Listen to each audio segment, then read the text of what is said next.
En este video vamos a discutir las ondas de superficie, cómo es que se forman y cómo las podemos modelar matemáticamente.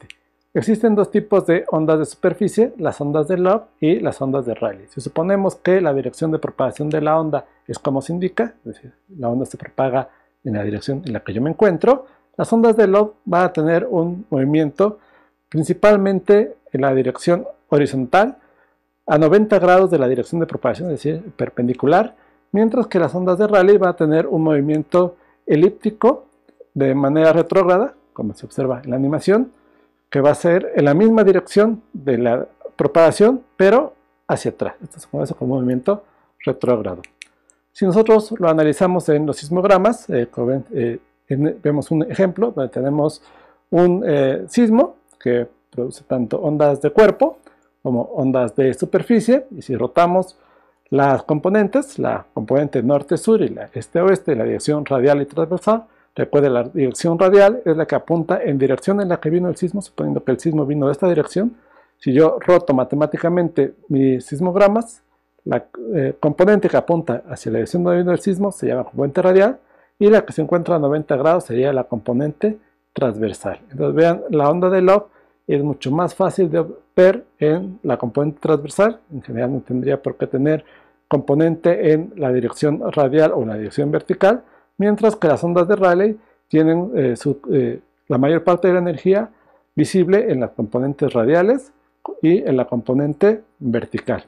Vean que la amplitud de estas ondas es mucho mayor que las ondas de cuerpo que llegan antes que las ondas superficiales. Veamos esta ilustración, que es un trabajo muy interesante del autor del libro, Peter Schirer, publicado en 1994, donde lo que hizo fue apilar para varios sismos y para varias estaciones alrededor del mundo y visualizar la propagación de las ondas de superficie. Estas las ondas de superficie se les da una anotación dependiendo de cuántas veces han dado la vuelta al mundo o medias vueltas al mundo. El punto verde indica la localización del sismo y la distancia está dada en grados. Entonces, a 180 grados, las ondas de superficie han viajado a la antípoda de donde se originó el sismo, es decir, al lado opuesto de la Tierra donde se originó, y como ven podemos ver las ondas de superficie y las ondas de cuerpo, que son diferentes reflexiones del núcleo interno, núcleo externo, manto, etc. Esta primera trayectoria se le conoce como R1, que va desde el epicentro del sismo hasta la antípoda. R2 va a ser la trayectoria de regreso desde la antípoda de vuelta al epicentro. Es una vuelta entera alrededor del mundo, entonces las ondas de superficie pueden viajar varias veces alrededor del mundo, entonces ya ha regresado al punto donde salió. Este le conocemos como R2.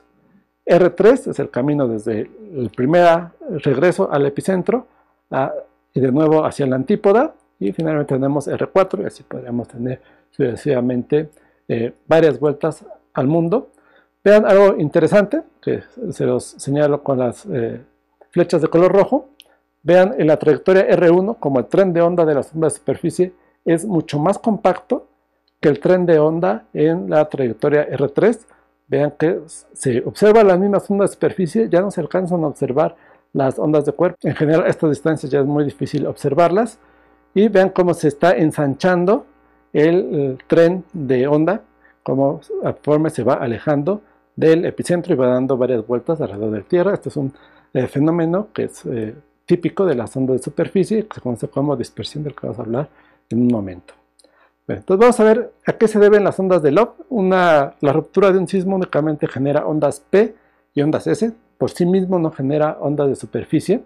Las ondas de superficie se generan por interacción con el medio. Entonces, si tenemos, para el caso de las ondas Love, surgen como la interferencia constructiva de ondas SH. Entonces, nosotros tenemos ondas SS que se van rebotando en la superficie. En este caso, únicamente les he dibujado dos, pero podríamos tener más. Tenemos la onda S que baja a la corteza o al manto y regresa a la superficie. Tenemos la SS que es baja y luego sube a la superficie, rebota y regresa. Entonces, esta distancia de rebote le vamos a llamar XT. Entonces, cuando varias de estas ondas interfieren constructivamente, se va a formar una onda de Love. Y vamos a ver bajo qué condiciones esta interferencia constructiva ocurre en el punto de retorno, cuando la onda S, o la onda que ustedes estén analizando, llega al punto más bajo y regresa hacia la superficie. En este caso, la lentitud o la velocidad va a tener únicamente componente horizontal, no vas a tener componente vertical, y va a ser igual al parámetro de rayo. Entonces, en estos puntos, el parámetro de rayo y la lentitud horizontal va a ser igual, y como ustedes recuerdan, la lentitud es el inverso de la velocidad. Entonces, la velocidad en este caso es una onda S, la velocidad beta, va a ser igual a 1 sobre el parámetro de rayo. Y de esta manera nosotros podemos estimar los tiempos de viaje y la distancia a la cual va a resurgir esta onda en superficie. Vamos a ver a qué me refiero con la interferencia constructiva. Imaginemos que tenemos estas funciones sinusoidales que representan la propagación de ondas S y SS. Entonces, cuando las dos ondas entran en fase, cuando la onda verde y la onda azul, la cresta y el valle coinciden, ven que hay una interferencia constructiva, las dos ondas se van a sumar, y cuando están fuera de fase, a 180 grados, las ondas se van a contrarrestar, se van a eliminar mutuamente, vamos a tener una interferencia destructiva. Entonces, las ondas de Love ocurren cuando nosotros tenemos interferencia constructiva, y esto lo podemos analizar matemáticamente de la siguiente manera. Entonces tenemos la frecuencia a la cual está viajando la onda, en este caso P, que es el parámetro de rayo que multiplica XP, va a ser igual al tiempo de arribo. Si ustedes hacen el análisis de unidades, van a ver que así se cumple, va a ser en un momento. Y en este caso aparece este término menos pi entre 2, que surge de un cambio de fase en el punto de retorno. Entonces, cuando la onda llega al punto de retorno, va a haber un cambio de fase. La justificación matemática es un poco extensa, les recomiendo la revisen en el libro de Aki and Richards, en la página 434, pueden encontrar la explicación de dónde surge este menos pi sobre 2. Entonces, cuando tenemos esta condición, cuando están en fase o tenemos múltiplos de 2pi, de n, entonces tenemos este factor de n. Entonces, si tenemos algún múltiplo, tenemos la fase o algún múltiplo de 2pi, entonces vamos a tener interferencia constructiva. De esta forma, si hacemos análisis de unidades, podemos ver que el parámetro de rayo es simplemente el inverso de la velocidad. Entonces va a tener de segundos sobre metro. Entonces lo multiplicamos por omega. Omega son radianes sobre segundos. Los segundos se van y lo mismo pasa del lado derecho. Y los metros, entonces XP está dado en metros. Entonces los metros también se van a eliminar y vamos a tener radianes de los dos lados. De esta manera nosotros podemos despejar omega y obtener esta expresión que le vamos a conocer como la curva de dispersión. Veamos esta animación, es bastante interesante, la pueden encontrar en la página de Wikipedia. Ustedes buscan velocidad de grupo y es cuando nosotros podemos entender la formación de las ondas de superficie, en este caso de las ondas Love. Entonces está formada por la superposición de diferentes múltiplos de ondas S, S, doble S, triple S, etcétera, y que cuando se encuentran en superficie con estas condiciones se van a mover como un solo paquete de energía. Esto se conoce como velocidad de grupo, y cada una va a tener su velocidad propia de fase. De acuerdo al teorema de Fourier, nosotros podemos decomponer cualquier señal en una suma de senos y cosenos. Entonces vean esta imagen, esta animación que tienen en pantalla. El caso en sismología es inverso al que se ve en esta animación. En este caso, las ondas de mayor frecuencia, que son las que están en la parte superior, viajan más rápido que las ondas de baja frecuencia, que están en la parte inferior. En general, en sismología, las ondas de baja frecuencia van a bajar más rápido que las de alta frecuencia, pero eso lo vamos a hablar en un momento. Entonces, vean, cuando nosotros sumamos todas estas señales en color azul, voy a obtener esta señal en color rojo, que sería mi onda de superficie, y va a tener una velocidad de grupo que va a depender de la superposición de las ondas S. Vamos a ver cómo lo podemos modelar matemáticamente. En este caso vamos a utilizar el siguiente sistema de referencia, en el que X va a ser positivo en la dirección hacia mí, y Z, como regularmente lo utilizamos en geofísica, va a ser positivo hacia abajo. Entonces vamos a tener un modelo de dos capas. Para que una onda de Love exista, necesitamos una capa de baja velocidad superpuesta por algo que podemos considerar como un semiespacio infinito. Entonces vamos a tener la energía atrapada en esta capa de baja velocidad, y lo vamos a representar de la siguiente manera.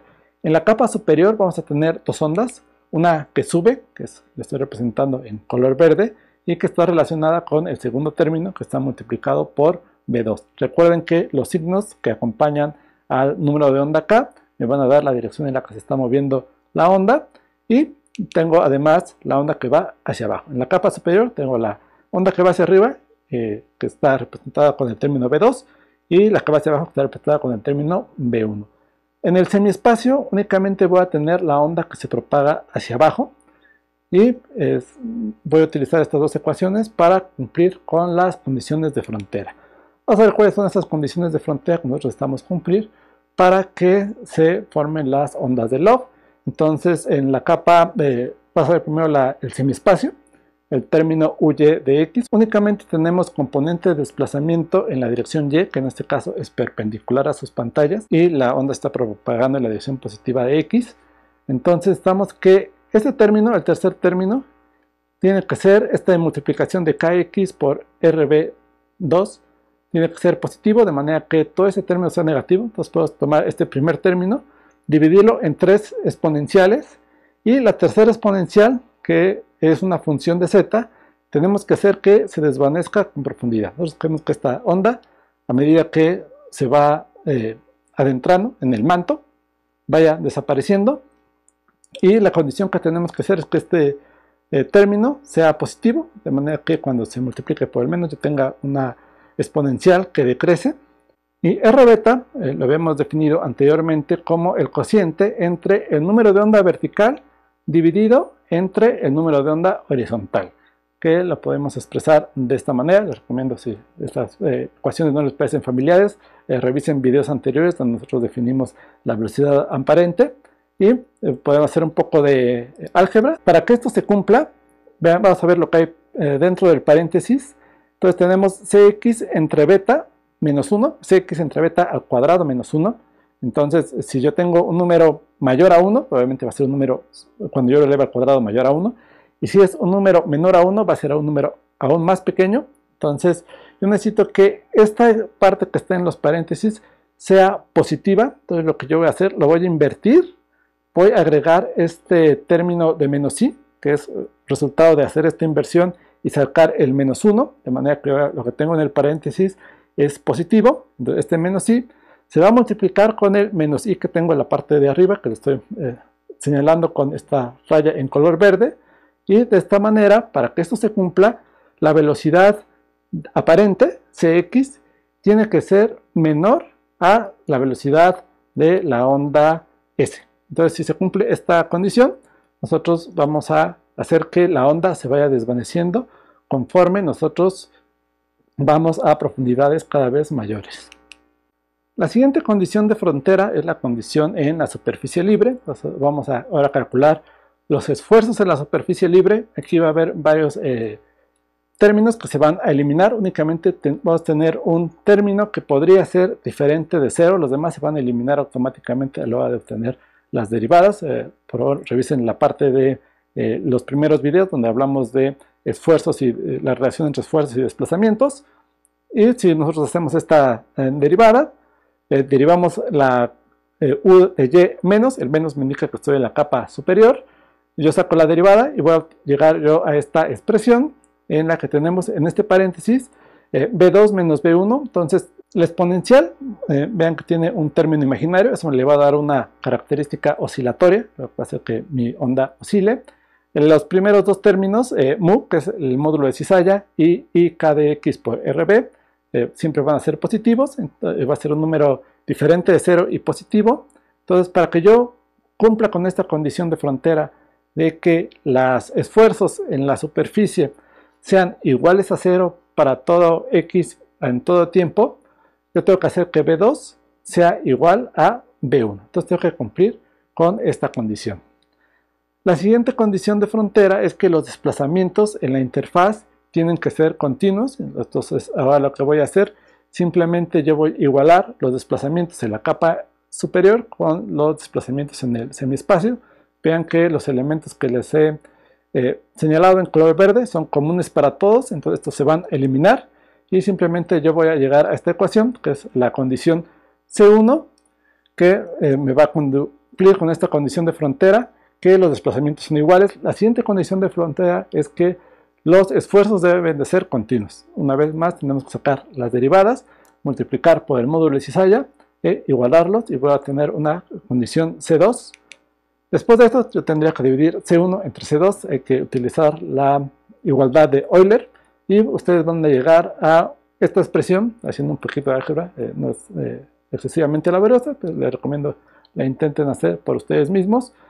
Y va a ser igual, del lado derecho vas a tener una tangente, que va a multiplicar un argumento, y del otro lado vas a tener una función del parámetro de rayo, del módulo de cizalla y de las velocidades en las dos capas.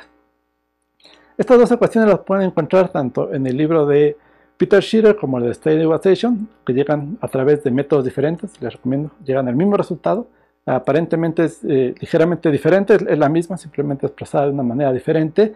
Y en el libro de State Equation, ustedes tienen esta variable auxiliar que él introduce para poder graficar esta expresión de la siguiente manera. Entonces, del lado izquierdo van a tener una función tangencial que ustedes la pueden evaluar para diferentes valores de frecuencia angular o del periodo. En este caso tenemos el periodo que está relacionado con la frecuencia angular, que va a ser igual a 2pi entre el periodo, eso va a ser la frecuencia angular. Y del lado derecho, si ustedes lo observan, el primer paréntesis, todos los elementos son constantes, va a ser un valor constante. Y en el siguiente paréntesis tenemos también h, es el espesor de la capa, cx va a ser la velocidad aparente, y vamos a tener esta función xi. Entonces nosotros podemos graficarlo en términos de esta función xi. Entonces la línea punteada me representa esta función de 1 sobre xi, y la línea sólida me va a representar la función tangente. Entonces las condiciones necesarias para que se formen las ondas de Love van a estar dadas por la intersección entre estas dos curvas, que me va a dar la velocidad aparente que debe tener la onda y el número de ondas necesario para que se formen las ondas de Love. Vamos a ver ahora cómo se comporta a profundidad. Nosotros impusimos una condición de que las ondas se fueran atenuando a medida que nosotros vamos a profundidades cada vez mayores. Esto está graficado otra vez para diferentes periodos o frecuencias, o frecuencia angular, como ustedes lo quieran visualizar, para diferentes modos. Entonces va a estar dado para una cierta frecuencia y para múltiplos de esa frecuencia, que se van a hacer los modos de resonancia. Y vean cómo en todos los casos la amplitud de la onda se va a ir atenuando conforme nosotros vamos a profundidades cada vez mayores. Veamos ahora cómo se puede analizar las ondas de Love. Si analizamos un sismograma, en este caso la componente transversal, que es donde apreciamos con mayor claridad las ondas de Love, en la parte superior tenemos la señal producida por el sismómetro sin filtrar, y en las señales que están abajo tenemos la misma señal, pero filtrado a diferentes periodos, diferentes frecuencias. Si ven ustedes, la señal de hasta abajo está filtrada a unos 109 segundos. Si ustedes obtienen la frecuencia, esto es aproximadamente 0.01 Hz. Y vean que las frecuencias más bajas son las que van a viajar con mayor velocidad. Son las primeras en llegar, y a medida que nosotros vamos a periodos más cortos, frecuencias más altas, la señal se va a empezar a trazar. Sin embargo, nosotros cuando vemos el sismograma sin filtrar, vemos solamente un paquete de energía que se mueve como uno solo. Sin embargo, a diferentes frecuencias podemos observar que se mueven a diferentes velocidades. Como ven, las frecuencias más bajas van a viajar a mayores distancias y a una mayor velocidad. Vamos a analizar ahora cómo es que podemos modelar las ondas de Rayleigh. Entonces, las ondas de Rayleigh se van a formar por la interferencia constructiva de ondas P y SB. Y a diferencia de las ondas de Love, pueden existir en un semiespacio, no es necesario tener una capa de baja velocidad.